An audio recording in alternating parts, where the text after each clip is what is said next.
जानकारियाँ देने के लिए मैं यहाँ पर उपस्थित हुआ हूँ। बेसिकली इस जीत के अंदर हम समझते हैं कि कांग्रेस पार्टी का बहुत बड़ा योगदान रहा है कि एमआईएम को जिताने के लिए, क्योंकि हमने पूरे चुनावी प्रचार के दौरान जो देखा कि कांग्रेस पार्टी ने जिस तरह से हमारा वहाँ पे प्रचार किया, अपने स्टेज के ऊपर से कहिएगा या पत्रकार परिषद लेकर लोगों को ये समझाने की कोशिश की थी कि एमआईएम को वोट नहीं देना है करके, तो हम तो सबसे पहले उनका धन्यवाद देते हैं कि महफिल उनकी सस्ती थी लेकिन नाम हमारा होता था वहाँ पे।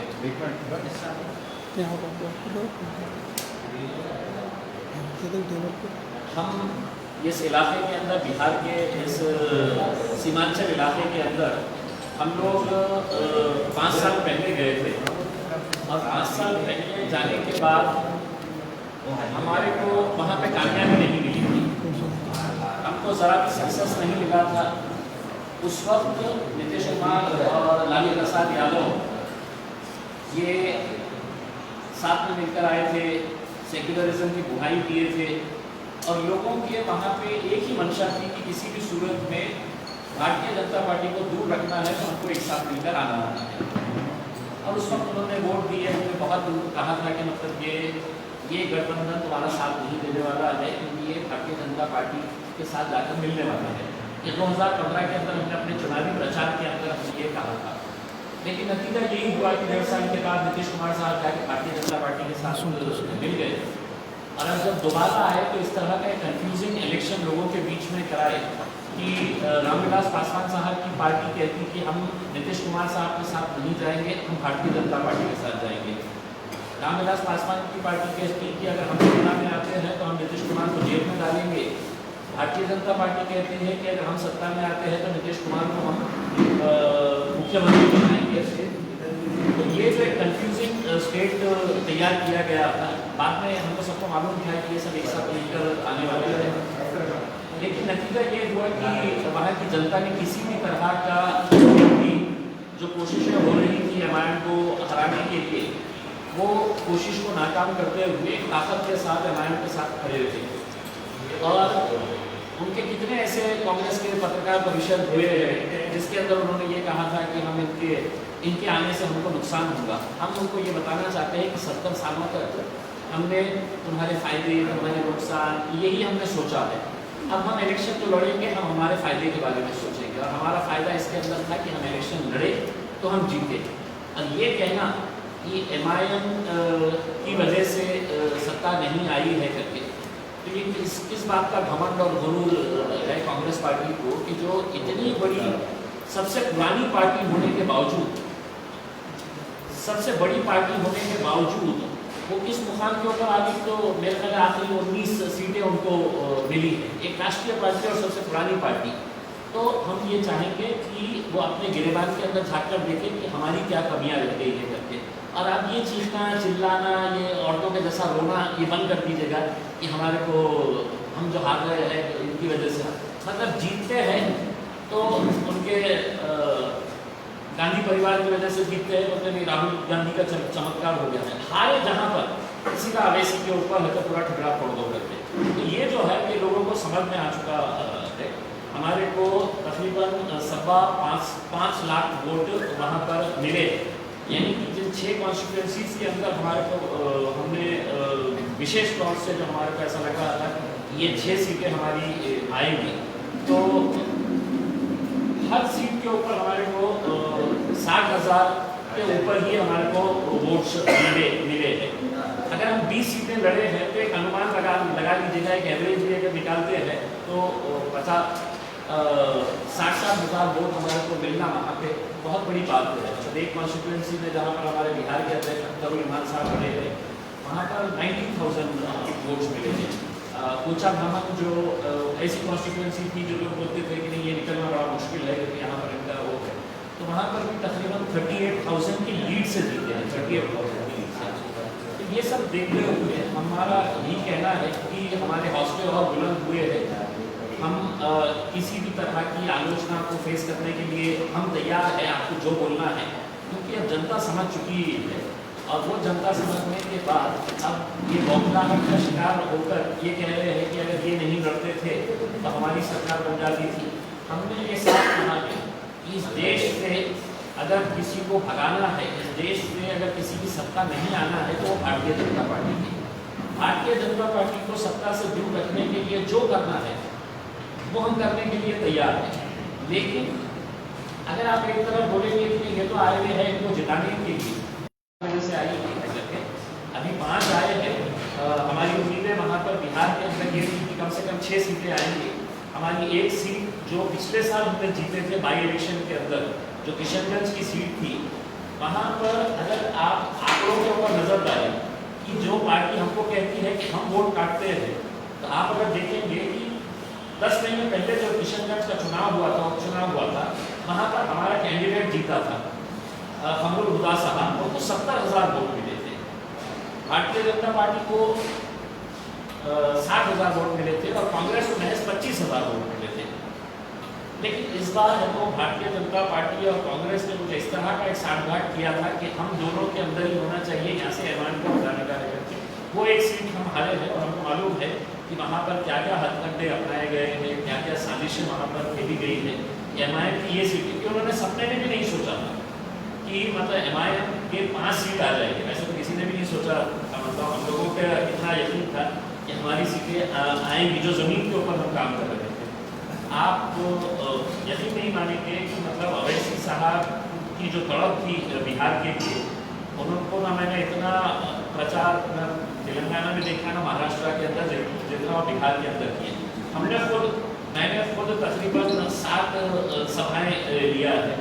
एक दिन के अंदर मैंने तो रिकॉर्ड किया था कि 13 सभाएं किए थे। मतलब सुबह 9 बजे जब मुझे बोला गया कि सुबह 9 बजे पहली सभा करके, तो मुझे यकीन नहीं हुआ कि 9 बजे कौन उठता होगा और जाता होगा करके।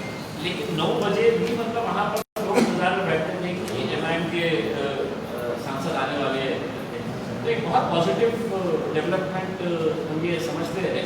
हमको दुख इस बात का यकीनन है कि सारी उम्मीदें, देखिए हमारा तो ये नहीं था कि हम सत्ता हासिल करना चाह रहे थे, हम अपनी ज़मीन तलाश कर रहे थे और वो ज़मीन हमारे को मिली। लेकिन आज भारतीय जनता पार्टी जो गर्व से कह रहे हैं, मैं भी उनके नेताओं के बयान सुन के आ रहा हूँ कि मोदी साहब का जादू अभी भी बहुत चल रहा है और मोदी साहब है तो मुमकिन है करके, तो कतई मुमकिन नहीं है। आप देखेंगे कि 2019 के जो लोकसभा के चुनाव हुए थे, वहाँ पर भारतीय जनता पार्टी को जितनी सीटें मिली थी, उन सीटों का अगर हिसाब किताब लगाए तो तकरीबन 250 सीटें जो है, असेंबली की सीटें जो है, उसके ऊपर भारतीय जनता पार्टी का वर्चस्व था। भारतीय जनता पार्टी ने लोकसभा के अंदर पिछले साल किया और आज उनको 31 साल के लड़के से नीचे आना पड़ रहा है। सिंगल लार्जेस्ट पार्टी है तो तेजस्वी यादव है। हम उनको उनके कार्य के लिए, उनकी मेहनत के लिए उनको शुभकामनाएं देते हैं। लेकिन हमें भी उतना ही सरप्राइज हुआ और उतना ही हमारे को भी अचंभे में आ गए थे हम कि कोई नहीं, किसी भी मीडिया हाउस में नहीं बोला था कि आएंगे करके, लेकिन ये आ गए सत्ता में दोबारा। तो मेरे हिसाब से ये सबको चौंकाने वाली बात है।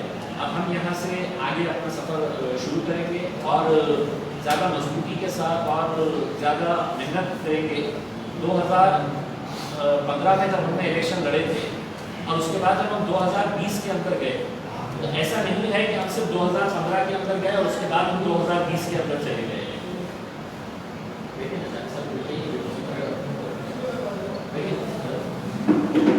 तो 2020 में गए हैं हम, ऐसा नहीं है कि हम 5 साल तो इलेक्शन के वक्त में गए। हमारी जीतने की मुख्य वजह क्या है? अगर आप समझने की कोशिश करेंगे कि 2015 में हम गए, तो 2015 में हम जाने के बाद हमारे को एक भी सीट के ऊपर कामयाबी नहीं मिली। कितने सीटें हम लड़े थे? 6 सीटें, यानी 250 में से तकरीबन 6 सीटें अगर लड़ रहे तो आपको मालूम होगा कि कितना बहु बनाया गया था कि आप 6 सीटों के ऊपर आए हैं, अभी वोट काटने के लिए आए हैं, इनकी टीम है उनकी टीम है करके। हमने किसी भी तरह की हमने आलोचना को बर्दाश्त करते हुए 5 साल हम लगातार सीमांचल की जनता के साथ संपर्क बनाए हुए थे। संपर्क का मतलब यह है कि वहाँ पर बाढ़ की परिस्थिति इतनी खराब, इतनी भयानक होती है, वो बाढ़ की परिस्थिति के टाइम के ऊपर असद साहब हैदराबाद से वहाँ पर मदद भेजे। वहाँ पर अकबरुद्दीन अवैसी साहब ने हैदराबाद के अपने डॉक्टर्स की टीम फुल दवाइयों के साथ वहाँ पर भेजे। तो ये कोरोना का पीरियड आया और हमारी पूरी टीम वहाँ पर लगी थी। तो लोगों को ये एहसास हुआ वहाँ पर कि हमने 2015 में ये आए थे, हमने तो इनका साथ नहीं दिए।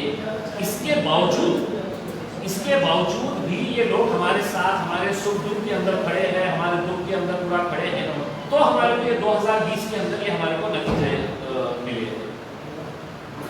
पहले तो मुबारकबाद इंडिया जेल का पैनल कामयाब हो। इंडिया जेल का कोई पैनल नहीं, जल्दी से छोटा सा कार्य करता हूँ।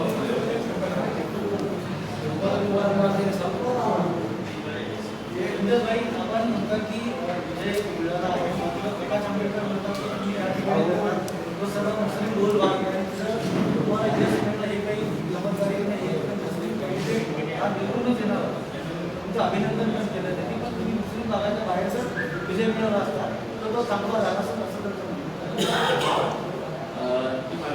त्यांना सांगायचं आहे की एकदा ते कॉन्स्टिट्युएन्सीमध्ये येऊन बघितलं तर तुझ्या नावांसाठी कॉन्स्टिट्युएन्सीमध्ये अनेक नॉन मुस्लिम लोक आहेत। आपल्याला आश्चर्य वाटेल, यूट्यूबवर जाऊन बघितलं असेल तर अनेक हिंदू लोक, मी फक्त एका समाजाचा बोलतो नाही, हिंदू लोक जे टीका लावून आमच्या कॅन्डिडेटच्या स्टेजवर येऊन भाषण करत होते की आम्हाला हे कॅन्डिडेटला जिंकून आणायचे आहे। का की त्यांनी आम्ही इंडिया दिल्लीला बहुमत दिले असं नाही आहे, ते आमचे कॅन्डिडेट्स इतकं चांगलं सिलेक्शन आम्ही केलं होतं त्यांचं की त्यांचं सामाजिक कार्य इतकं मोठं होतं आणि इतकं चांगलं काम होतं त्यांचं की त्यांच्यामुळेही आम्हाला खूप फायदा झाला। असं नाही आहे आम्ही कोणालाही उभे केलं आणि लोकांना कन्व्हिन्स केलं की बाबा यांना वोट द्या। लोक ते कॅन्डिडेट्सलाही ते पसंत करत होते की हे खूप चांगला माणूस आहे। तर असं सांगणं की फक्त मुस्लिम बहुल एरियामध्ये मला वाटतं की हे चुकीचं आहे। अनेक असे कॉन्स्टिट्युएन्सीज आहेत। किशनगंज एरियामध्ये जेव्हा आम्ही निवडून आलो होतो 70,000 मतं मिळाले होते, अनेक हिंदू बांधवांनी आम्हाला मतं दिले होते। हे खरी गोष्ट आहे की सीमांचल जे आहे ते मुस्लिम पॉप्युलेटेड आहे, पण असं नाही आहे की मुस्लिम पॉप्युलेटेड म्हणजे मुस्लिम पॉप्युलेटेड म्हणजे हेच अर्थ असेल तर इंडिया जे जिंकून आला औरंगाबादमध्ये ते काय फक्त मुस्लिम बहुल एरिया होता म्हणून ते निवडून आलं? अनेक लोकांनी मतं दिले ना मला, का दिले?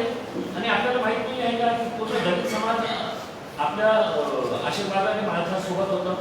अनेक हिंदू बांधवांनी, अनेक हिंदू यंगस्टर्सनी मला मत दिले।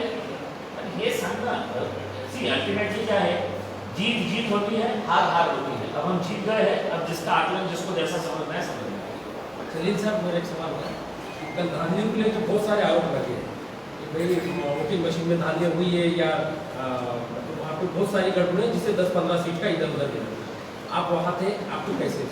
नहीं, उसमें सर थोड़ा करेक्शन, मनोज झा जी ने बोले कि 19 सीट ऐसे हैं जहाँ पे रिजल्ट रोका गया और रिकाउंटिंग की गई, तो वहाँ पे कुछ गड़बड़ लगती है क्या? देखिए, मेरे हिसाब से हो सकता है 1-2 सीट्स के ताल्लुक से हमको भी ये जानकारी मिली थी कि मतलब ऑलरेडी वहाँ पर रिजल्ट तकरीबन जब कैंडिडेट्स को पता चल जाता है कि एक जीतने वाला है तो सिर्फ जीतने वाला बैठता है वहाँ पे, और हारने वाले जितने भी हैं वो पता चल जाता है कि अब अपना नंबर लगने वाला नहीं है तो वो खिसक जाते हैं, निकल जाते हैं। तो ऐसा हुआ है 2-3 कॉन्स्टिट्यूएंसीज के अंदर कि हारने वाले जो भारतीय जनता पार्टी के कैंडिडेट्स थे वो वापस चले गए, फिर वापस तो कई टाइम के बाद वो आए और फिर वहाँ पे आके हंगामा शुरू करे कि नहीं हमारे को तो फिर ये करवाना है वो करवाना नहीं करते।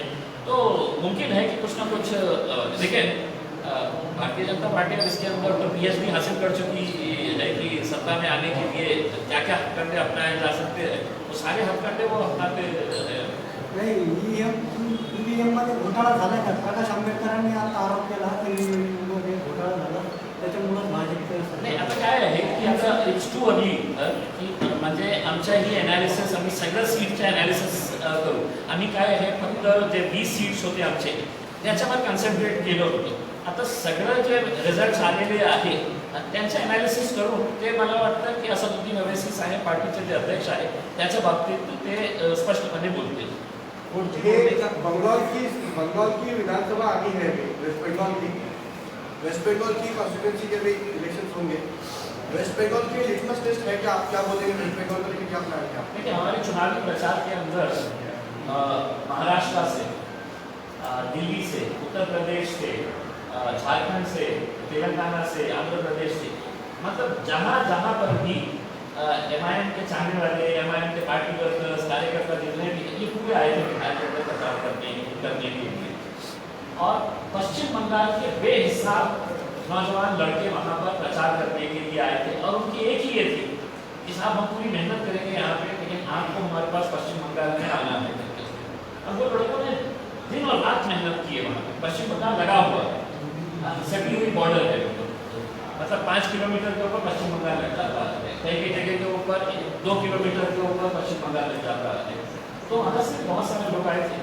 अब जैसा कि असद साहब ने कहा है कि अब हम जाएंगे, पश्चिम बंगाल भी जाएंगे, उत्तर प्रदेश भी जाएंगे। एक चीज़ लोगों के अंदर ये अब समझ में आया है कि हम हमारी आइडेंटिटी को हमको अगर बनाना है तो अपनी राजनीतिक ताकत हमको मजबूत करना पड़ेगा।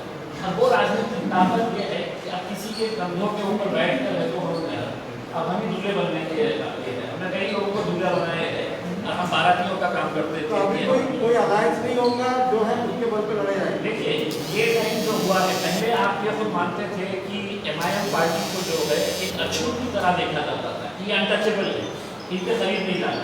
ये सभी राजनीतिक पार्टी ये सब अपने आप को बड़े दूध के दूल्हे समझते थे। इनका ये था कि नहीं, मुस्लिम समाज का वोट दो हमारे में, कभी लीडर तैयार करो। और वो असद अवैसी साहब को तो कभी बर्दाश्त नहीं करेंगे क्योंकि वो बहुत ब्लंट ही बोलते थे, वो बिल्कुल किसी से न डरते न घबराते।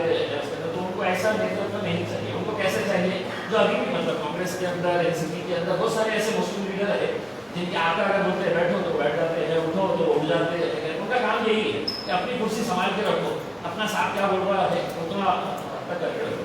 ये टाइम के ऊपर ये हुआ है कि बहन मायावती का अलायंस हमारे साथ हुआ है, वहाँ पे कुशवाहा साहब का अलायंस हुआ है, यादव साहब का अलायंस हुआ है। ऐसे तकरीबन 5 पार्टीज मिला के हम साथ में इलेक्शन लड़े। लेकिन इसका बहुत ज़्यादा फायदा इस वजह से हमारे को जब उनको नहीं हुआ है क्योंकि ये बिल्कुल इलेक्शन के वक्त में हम गए।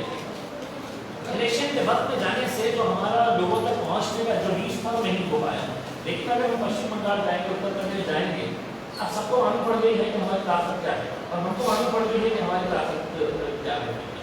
और हम अगर उसकी राजनीति से जाएंगे, अगर कोई आता है तो यही का मसला उसके आपको जो वोट कटवा लीगल लिखा जा रहा है बोला कैसा इसको देखिए, मतलब 2015 के अंदर इसका बहुत बड़ा ये था कि जिस तरह से कांग्रेस ने हमारे खिलाफ वहाँ पर जमकर प्रचार किया था, ये 6 सीट लड़ने के लिए आए हैं, ये वोट काटने के लिए आए हैं। लेकिन 2015 के अंदर जब उनको लोगों ने कबूल किया, उनको जिताया, तब सवाल ये पैदा होगा कि वो जीत कर चले गए और 5 साल उनको पलट के देखे नहीं। तो लोगों को ये एहसास हुआ कि यार इनके ऊपर तो ये आरोप लगाते थे, हमने इनका साथ नहीं दिया, लेकिन 5 साल ये पूरे हमारे साथ खड़े रहे। हमारे को बाढ़ आई तो इन्होंने हमारा मदद किए थे, कोरोना का पीरियड हुआ तो ये हमारे को मदद किए, डॉक्टर्स की टीम भेजे, फ्री में दवाइयाँ भेजे, एम्बुलेंसेज वहाँ पे अरेंज कराए। तो ये इतनी सारी चीज़ें जब लोगों ने देखी तो लोगों को एहसास हुआ कि ये गलत बोल रहे। अब आप मुझे ये बताइएगा कि 70 सीट कांग्रेस ने जीती है। आज सबसे ज़्यादा जो ढिंडोरा पीट रही है कांग्रेस कि इनकी वजह से हुआ है। 70 सीट के अंदर आप 19 अगर जीत कर लेकर आ रहे हैं तो आपके ऊपर लानत है।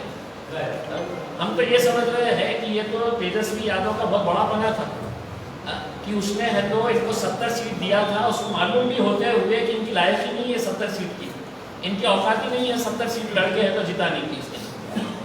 इनको है तो मुश्किल से अगर उन्हें 25 सीट देता और बोला होता कि भैया तुम हारो जीतो, बाकी के सीट से अगर ये खुद लड़ता तो शायद मेरे हिसाब से वो सिंगल हैंडेडली भी निकाल सकता था उसका। कांग्रेस के साथ अब कांग्रेस का ये हो गया है जहाँ जा रहे हैं वहाँ पे उनको अब हमारे को अगर वोट कटवा बोल रहे हैं तो हम ठीक है 20 सीटों के बारे में हम बात कर लेते हैं, बाकी सीटों में MIM थी क्या? नहीं थी। कल के दिन बाई इलेक्शन हुआ, 28 सीटें मध्य प्रदेश के अंदर, उसमें से कितने सीटें बीजेपी जीती? पूरे के पूरे तुम्हारे कांग्रेस वाले थे। विधायक जो कांग्रेस के थे वो पूरे के पूरे भारतीय जनता पार्टी में चले गए, वो सब ठीक। बाई इलेक्शन होता है उसके अंदर भारतीय जनता पार्टी जीतती है, MIM तो लड़ी नहीं वहाँ पे। उत्तर प्रदेश के अंदर MIM लड़ी नहीं वहाँ पर जहाँ जहाँ पर भारतीय जनता पार्टी और कांग्रेस का ये था। तो मेरा यही कहना है कि अपने अंदर आत्म परीक्षण करो कि हमारी गलती क्या हो रही है करके, हम क्यों अब हम इलेक्शन के अंदर अच्छा परफॉर्मेंस नहीं दे पा रहे हैं। आपका सबसे बड़ा स्ट्रॉन्ग बेस, ये इसमें कोई दो मत नहीं है कि कांग्रेस का सबसे बड़ा स्ट्रॉन्ग बेस क्या था, तो मुसलमान थे। लेकिन आज अगर वो भी अगर आपसे दूर जा रहे हैं तो आप सिर्फ ये कब तक सेक्युलरिज्म, हमने तो साफ कहा है कि भारतीय जनता पार्टी और कांग्रेस ये एक ही सिक्के के दो पहलू हैं। एक सामने से वार करता है और एक पीछे से खंजर भोंकने का काम करता है। मुसलमानों के ताल्लुक से यही किया गया है। अब ये है कि अब आप क्या चिल्लाना है चिल्लाइएगा, वो पर वोट करवा बोलना है बोलिएगा, उसमें आप आगे देखिएगा। हम आंकड़ों के हिसाब से आपको बताएंगे कि अगर वहाँ पर कांग्रेस नहीं रहती तो हमारी और कितनी सीटें आई। अब एक उदाहरण के तौर के ऊपर जैसे किशनगंज का दिया, हमको 70,000 मिले हैं, उनको 25,000 मिले हैं एक साल पहले, और अब वो बोलते हैं कि यहाँ पे किशनगंज लड़ना नहीं, आप आए हैं तो वोट कट जाते हैं। भाई साहब आप मत लड़िए, आप लड़ रहे हैं बोल के हमारे में यहाँ पर नहीं। 20 सीट का एनालिसिस किया जाए तो बीजेपी को कितनी गई, आरजेडी को और जेडीयू को कितनी गई? उसमें से 6 आपको 5 मिली है। 5 मिली है। मेरे हिसाब से उसमें से जो बीजेपी जेडीयू को जो गई है 3 या 4 सीट गई है, बाकी तो उसके ऊपर आरजेडी और कांग्रेस जैसा पूछो आपको मायावती हो गए जो आपके प्लस थे, एमआईएम प्लस जो थे एलआईसी वो कितनी सीट उनके बीएसपी की एक सीट आई, बीएसपी की एक सीट आई। तुरंत हो गया आपका। सर आपका मकसद बीजेपी को सत्ता से दूर रखना है। तो अगर आप बंगाल इलेक्शन में अलग अलग जब लड़ेंगे तो उससे फायदा तो सीधा बीजेपी को पहुंचेगा। किसने बोला था? तो आपने बोले अलायंस नहीं करेंगे, अभी तो बोला है। मैं बोला कि अगर अभी से अगर सामने वाली पार्टी पश्चिम बंगाल की जो पार्टी अगर समझती है कि एमआईएम आने वाली है, हमारे एमआईएम के साथ जा रहे हैं, तो उसके ऊपर फैसला लिया जा सकता है, ऐसा साफ नहीं। लेकिन इलेक्शन से आज भी पहले तो उठ के आएगा और बोलेगा कि हमारे साथ अलायंस कर लोगे, तो वो ना उनको फायदा होगा ना हमको फायदा होगा।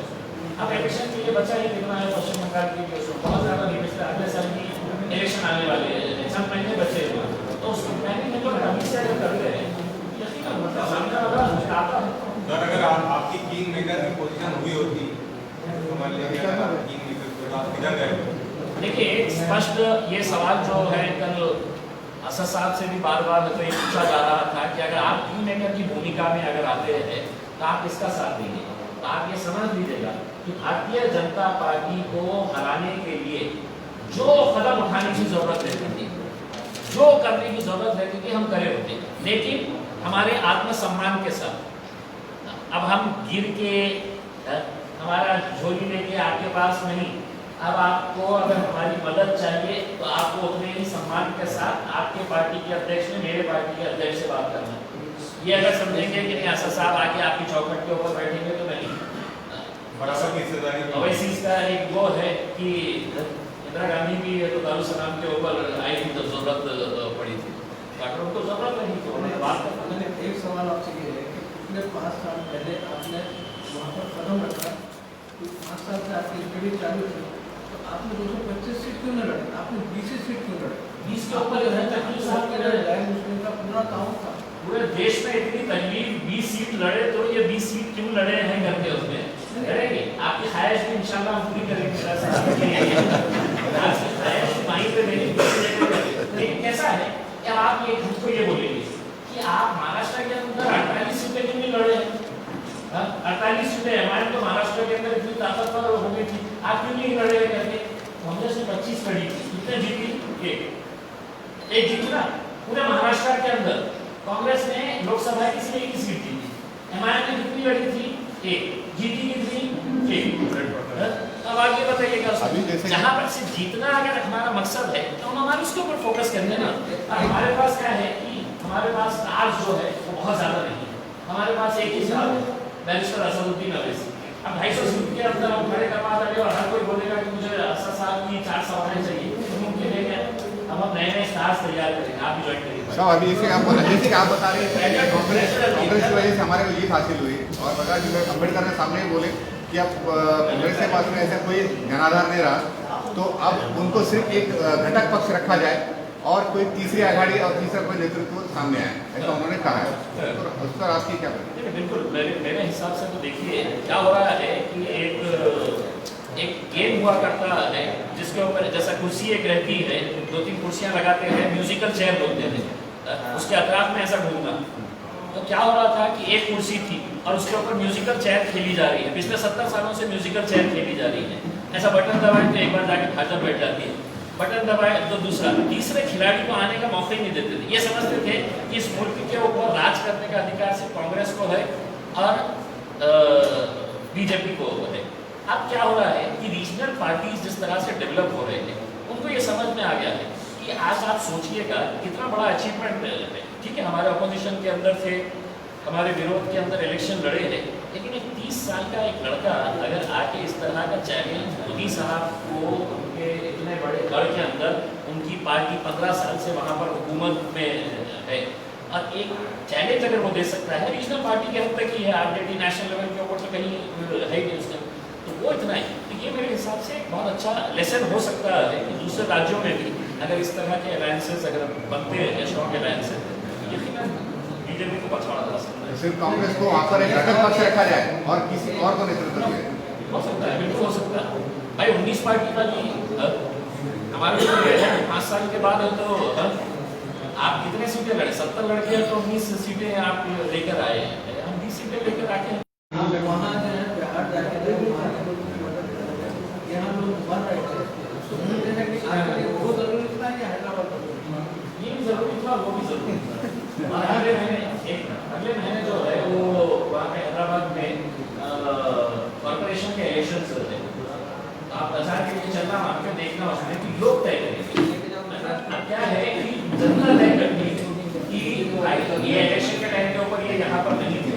अब मैं आपको एक रिक्वेस्ट करूँगा कि आप यूट्यूब के ऊपर जाइए, यूट्यूब के ऊपर जाकर देखिएगा, करोड़ों रुपये का, मैं लाखों रुपये का नहीं बोल रहा, करोड़ों रुपये के वहाँ पर मदद जो पहुँचाई गई है सिर्फ अकबरुद्दीन अवैसी साहब के लिए, करोड़ों रुपये की, आपको ओपन चैलेंज है, करोड़ों रुपये की यूट्यूब के ऊपर आप देखते नहीं है। ये तो दिक्कत है कि आप देख रहे नहीं है उसका। आपके प्रोग्राम होने के बाद मेरे साथ बैठिए, मैं आपको पूरा हिसाब बताऊंगा, ट्रक भर भर के एरिया में।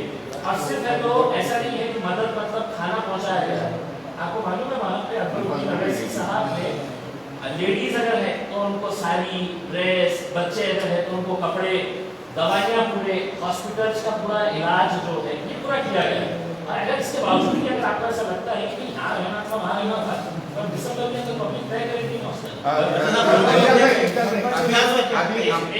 मनपा इलेक्शन में MIM वंचित के साथ जाएंगे। इसका फैसला जो है, देखिए अलायंसेस किसके साथ होना नहीं करते हैं, पार्टी के अध्यक्ष बैरिस्टर असदुद्दीन अवैसी साहब तय करते हैं। और इलेक्शन के टाइम के ऊपर अगर उनको लगेगा कि भाई मैं इनके साथ जाना है, किसी और के साथ जाना है, वो असदुद्दीन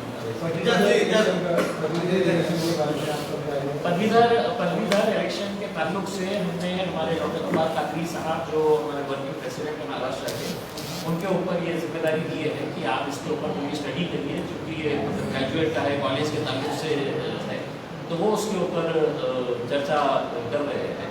हमको अपने पिछले टाइम भी हमने काफ़ी अच्छे रजिस्ट्रेशन करवाए थे।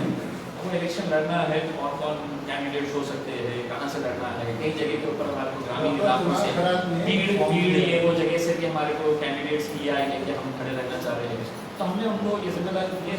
अगर साहब अब कॉर्पोरेशन के इलेक्शन हाल ही में आने वाले 2-4 महीने में, क्या आपके संगठन आप मजबूत करना चाह रहे हैं या तो लोकल संगठन भी नहीं किया ना, मुंबई में है ना, महाराष्ट्र में?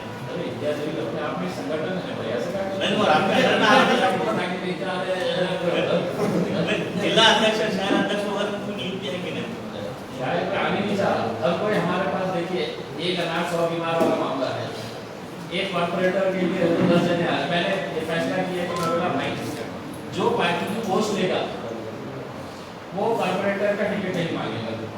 तो इतने सारे लोगों ने फॉर्म भरे थे कि हमको पार्टी की पोस्ट चाहिए, कोई अध्यक्ष बनना चाह रहा, कोई जिला अध्यक्ष बनना चाह रहा, कोई ये बनना चाह रहा, कोई वो बनना चाह रहा। मैंने जैसे ही ऐलान किया तो सबने बोले साहब हमारा फॉर्म दे दीजिए, जवाब दे दीजिए ना सर। तो हमारे लिए दिक्कत हो गई है कि हर कोई ये अब सर इधर देखिए चैनल चला रहे हैं, इनको किसके बारे में क्या है चैनल चला रहे हैं, चैनल